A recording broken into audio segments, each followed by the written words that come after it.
Hello, my beautiful viewers. Today I will be rapid firing 31 tips I've compiled for survivors in a thorough manner. 3, 2, 1, go! What are the base mechanics? So, to explain the base mechanics, we're just going to have to split it up into 4 separate things, or categories, to make it easier to comprehend. So, the first section we have is statuses. So, aside from the 1v4 nature of Murderthon that we know, the game features a 2-hit system for survivors, meaning one successful attack on a survivor renders them injured, and another will result in them being downed. When a survivor is down, they'll begin to bleed out and only have the ability to recover or crawl. Recovering helps your teammates pick you up faster, and crawling can let you reposition yourself away from the killer in case they decide to leave you alone. Enough time spent on the ground will result in you bleeding out, which is instant death, and a survivor, when they're downed, can be picked up by the killer and carried towards an electric chair. While being carried, the survivor can attempt to break free by hitting skill checks, and if a survivor succeeds in breaking free, the killer will be stunned and the survivor will be granted a short speed boost. Otherwise, the survivor will be placed onto an electric chair. While the survivor is on the electric chair, a timer will begin to count down. If the timer expires and no one arrived to help the survivor, they'll be electrocuted and eliminated from the match. A survivor can be rescued off of an electric chair by another teammate, and only by another teammate, and if they're placed on a chair for the third time, they'll die guaranteed. The next section is the objective. Survivors are tasked with the goal of completing 5 generators, which can be done alone or cooperatively with teammates, which completes them faster. And after completing 5 generators, the survivors are able to open the exit gates and make a final escape out of the match. While working on generators, survivors will occasionally be given a random order of letters they must press in said order, otherwise they'll make a loud noise at their generator and regress some of its progress. The killer can choose to kick and or damage a generator, which will result in progress being lost over time until a survivor goes to repair it. Exit doors will make a loud audible noise everyone can hear when halfway open, and when an exit door is open, a 2-minute and 30-second timer will begin to tick. Any remaining survivors on the map when the timer expires will be eliminated and killed. And the next section we have are chases. When a survivor is discovered, they will be chased by the killer. When you're being chased, you have a few things at your disposal to either lose the killer, put some distance between you and the killer, or simply just stall the killer. You have vents and pallets as your main tools for being chased. Vents are a common structure in every map that can offer complete or temporary safety from the killer, or at the very least get you distance away from the killer, as no killers, as of yet, can crawl through vents, only survivors can. However, if you crawl through a vent too many times, it will close after you.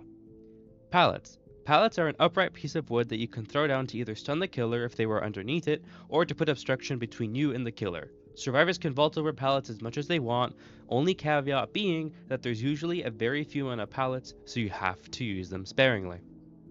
And of course, pallets can be broken by the killer. Another thing I almost forgot to mention were breakable walls. They are these wooden walls that the killers will often have to break, and if left unbroken can result in certain vents becoming stronger. So if you notice a breakable wall is still up, chances are you can use a nearby vent to your advantage, knowing the killer has to break the wall first before being able to reach you again. And now onto movement. Survivors can walk, crouch, or run. Survivors while walking make soft but audible footsteps the killer can only hear up close. When crouched, you can move around with footsteps that are nearly silent, making you almost impossible to hear through walls, and obviously while crouched you can slip through vents. And lastly we have running. While running, you will make loud footsteps that the killer can hear from afar, on top of leaving a brief trail of scratch marks that will follow you wherever you go for as long as you run. And obviously running is the fastest way of moving around. And for the sake of comparing the noises, here's how loud you are when you are running. Here's how loud you are when you are walking.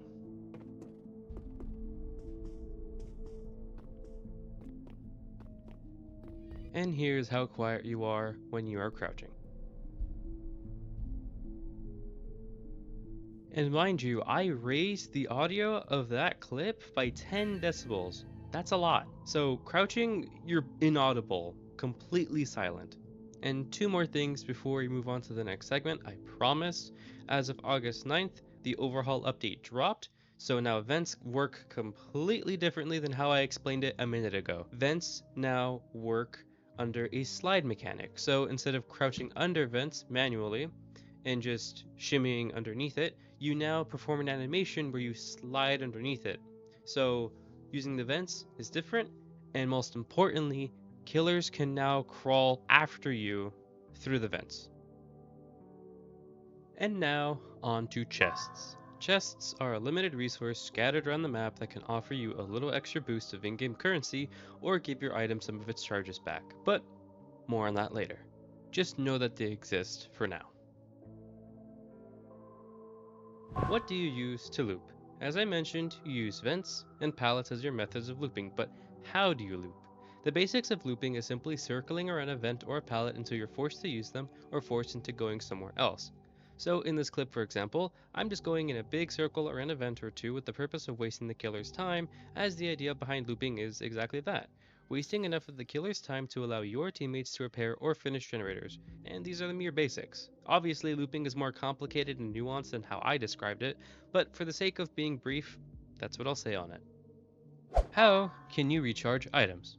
The primary way to recharge your items is through a specific chest. So, as I've explained before, there are two different types of chests. The chests to reward you with extra currency look like these, whereas the chests to recharge your gadgets look like this. As you can see, it has like a darker gradient on the back of it, and that's how you can tell between the two types of chests. Two of each spawn on every map. How do you perform a successful skill check? To succeed at a skill check, you just have to press the letters in the order they are shown within time. You'll be given a noise to warn you about a skill check popping up, and the letters you have to press are always going to be the letters Z, X, Z, V. The only thing that's randomized are the orders that they're going to be in. So, once you develop muscle memory with the keys, you'll start to become better at landing the skill checks quickly. And if you hit a skill check quick enough before the little line on the bar, you'll hit a great skill check, getting you a little extra progress on your generator. Avoid pressing keys rapidly unless you are extremely skilled at memorizing the exact letters on your keyboard. And when you're first learning, try to stay calm and take your time with the letters. It's much better to land a good skill check than to blow up the gen trying to rush for a great skill check. What to do in the early game. In the early game, it's best to separate and have everyone be on separate generators. That way, when the killer chases someone, it doesn't interrupt multiple people and kill any gen pressure you would otherwise have. And make sure to memorize the layout around you. So, if the killer decides to chase you, you'll have an idea of where to run to for safety. What to do in a chase. While in a chase, do your best to maintain line of sight of the killer. Remember, you have the advantage of being put in third person, whereas the killer's locked in first person. Always have a plan B or a route to another looping spot in case you're forced out of your current one, and it is okay to take hits as long as you use it to make it somewhere. And the reason why I say it's important to keep your eyes on the killer is so that they don't go around someplace and cut you off or mind game you and that kind of stuff.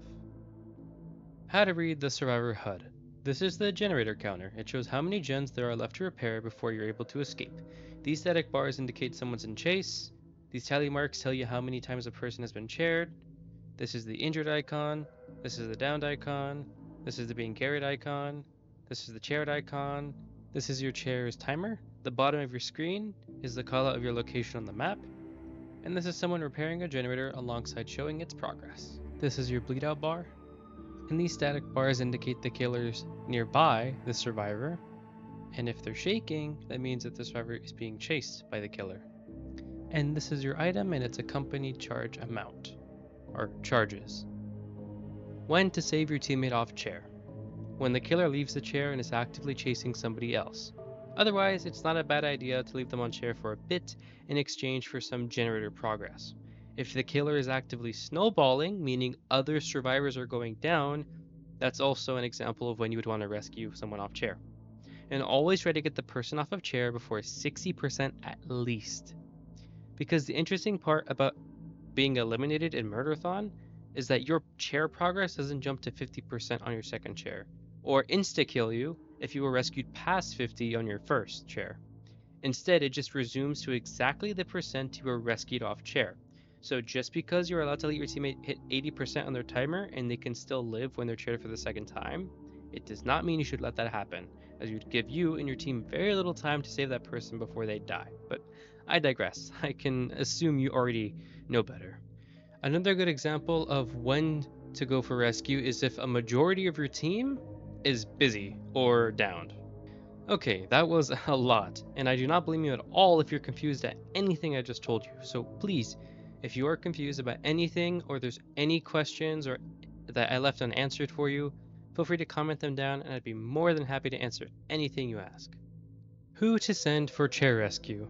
Generally, the person who should be going to chair rescue should be the person in the least amount of danger. In other words, the person who has the least amount of times on chair, and especially if that person also happens to be healthy.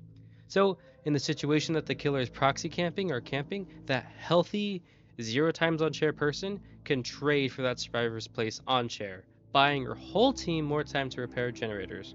Also, the person who has the least amount of progress on their generator should also be the one going to rescue, since the person with the highest amount should stick to finishing their generator. And that's about it. Just consider these factors when assuming who should be going to rescue, and if your teammates are on the same page, you'll work in coordination, which is key to survival. And these are the conditions ranked. So the bottom is the lowest determining factor on who should go, and the top is the highest determining factor on who should go. Hopefully it makes sense. If it doesn't, feel free to ask about it in the comments. How to know if the killer is camping. The icon will dim when the killer is close enough to start building up anti-camp for that survivor. So just pay attention for that little dim and you'll know that the killer is camping, or more or less face camping, and giving your teammate a free self-escape from the chair. Don't spam pallets and conserve them. Unless you're on the brink of dying with zero support from your team, try not to spam pallets as it is the only resource in the game you aren't given back without a gadget. Spam dropping pallets for the killer to destroy leaves parts of the maps incredibly dangerous. Try to spread out the pallets you throw the best you can, and if you aren't in tremendous danger, it's never a bad idea to take a regular hit in favor of keeping a pallet up for someone else who might need it more. The background footage you are about to see is a prime example of what I'm talking about.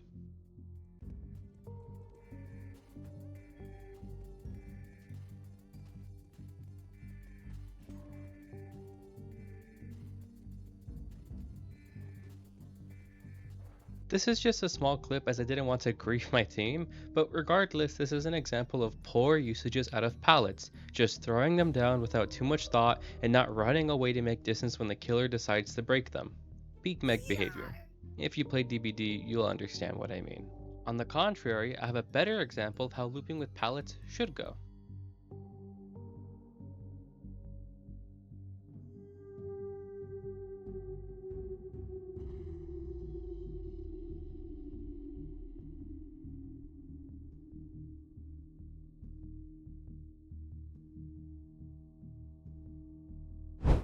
Group healing. Group heals are the fastest way to reset, or in other words heal up in the game. Just make sure that when you're going for a group heal, or any healing in general, that you don't do it near an unfinished generator. Killers more often than not will be patrolling unfinished generators, so try to group heal near completed gens, and don't do it in the open, especially not in the open. Try to do it close to pallets or vents in case you are found. As you saw in the background, that was an example of a terrible spot to try to heal up or do a group heal. But as you're about to see, this is a much better place for any group heal or healing to be done. Avoid running excessively. When running, you make loud footsteps that can be heard from really far away, so if the killer isn't on somebody, they'll be hearing you and be heading to exactly where you are. But if you crouch, you'll conceal that loud noise, instead making it really difficult for the killer to find you. Here's one example.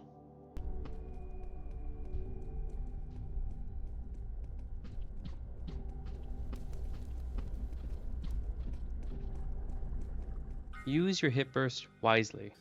Getting hit isn't always a bad thing, especially when you use it to your advantage. When using your hit burst, don't try to run alongside other people as I do in this clip, as set for the example. Instead, try to split apart and keep the killer away from anyone you see, except one thing. If you're dead on chair, meaning you'll die the next time you're placed on the chair, do try to find someone who'll take a hit for you, but that's just about the only exception. Memorize map layout. There's not much I can really say or show here. It's kind of straightforward. Just do the best you can to memorize the layout of the map, as they do spawn the exact same way every time. And once you do that, you can start building up routes for when you loop, etc, etc. Just do your best to memorize it. Avoid 3-genning. In Murderthon, you have to complete 5 generators, but in total, there are 7 scattered across the map, and 3 genning is making it so that the last generator you need to do are all close together, making it really easy for the killer to pressure all of them at once. To avoid 3 genning, you avoid doing generators side by side. So, for example, I pop this generator, and instead of repairing this one that's right next to the one I finished, I'll keep running into the generator further away. When to start running to safety? In my opinion, I think it's typically best to start running towards pallets or vents as soon as you hear the terror radius and you know the killer is for a fact not chasing anybody. And to know if someone's in chase, again, just go back to the section where I talk about how to read the UI and you'll know what the icon is for someone being chased. Who to prioritize healing? The person who has the most amount of times on chair, as you want to keep those survivors alive the most. When do I play aggressive or stealthy? When you are in the least amount of danger, 0 times on chair, healthy, that's when you want to be noisy and try to take chases or protect your teammates, and vice versa. It's all just a matter of who is in the least and most amount of danger. Those who are in the most want to play stealthy, quiet, avoid the kill as much as they can, and the opposite for those who are completely unscathed and such. How to use the wrench. It's best to use the wrench when the killer is dragging somebody to a chair, but doing that can be difficult. So some tips are to wait around the person who's being chased if they're injured, and to run in as soon as you start getting picked up. Try to keep yourself ahead of the killer, and do your best to remember where the chairs are by using a wrench that highlights nearby chairs, and or break the chairs that are around the dead person ahead of time. But whatever you do, do not break the chairs early when nobody's downed, as that's just wasting your gadget's charges, as it only leaves the chairs deactivated for 20 seconds at most. How and when to use the medkit. I know it sounds ridiculous to tell you how to use a medkit, but bear with me on this one. It's best to use the medkit when your whole team is busy, and especially if somebody's being chased. Avoid using the medkit when the killer is looking for somebody, as the loud when beginning self-healing with it can give yourself away. How and when to use the hammer. It is best to use the hammer once more than 2 pallets are broken, and always prioritize fixing the stronger pallets over the weaker ones. Stronger pallets are pallets like these. Ones that either force the killer to break it to continue the chase or waste a lot of their time to go around. Weaker pallets are ones that killers can easily walk around or mind game you on. So, these ones.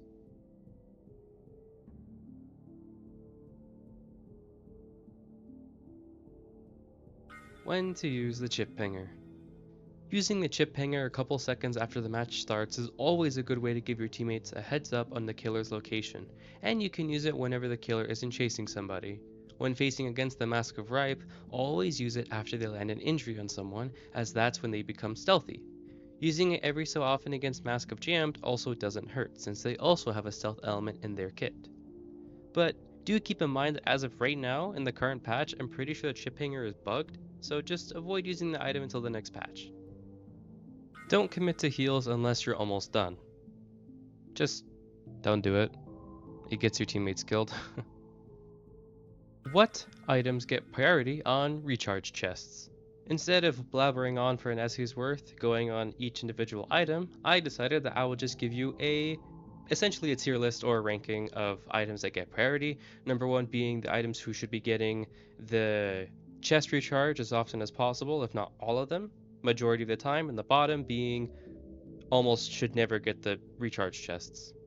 And here's my reasoning. The hammer is the single gadget in the game to replenish pallets for your whole team, and giving that gadget as many uses as possible allows your entire team to survive for longer on average, alongside preventing downs, which the wrench is only useful for, helping downed survivors. The medkit is where it is because being able to heal yourself faster than others can and whenever you want it or need to is a pretty strong tool to have, but it doesn't receive the highest priority as it is a gadget that is mainly used for one person. Chip Hanger is decent enough given its 3 charges, and the only time I'd argue you'd want to give the gadget even more charges are against Stealth Killer, but even then that's like a maybe. Toolbox, if reaching the mid to late game, can then be given a recharge chest if the person wielding the hammer is full on chests and pallets aren't all gone, but it's also the fact that a toolbox can recharge a bit of itself when completing a gen. And Headbang is the single gadget in the game that can recharge 3 uses of itself from a single generator. It's almost never worth using a chest on it. And that's everything. I spent the last couple days scripting, compiling footage, and editing, so if you could leave a like or subscribe, that'd be wonderful, but you don't gotta. Regardless, I hope you enjoyed this more educated video of mine. If you have any questions or concerns about anything at all, please feel free to ask me about them in the comments below. And as per usual with anybody on the internet, take what I say with a grain of salt. My advice is not gospel. Now, you have a good rest of your day, my beautiful viewers.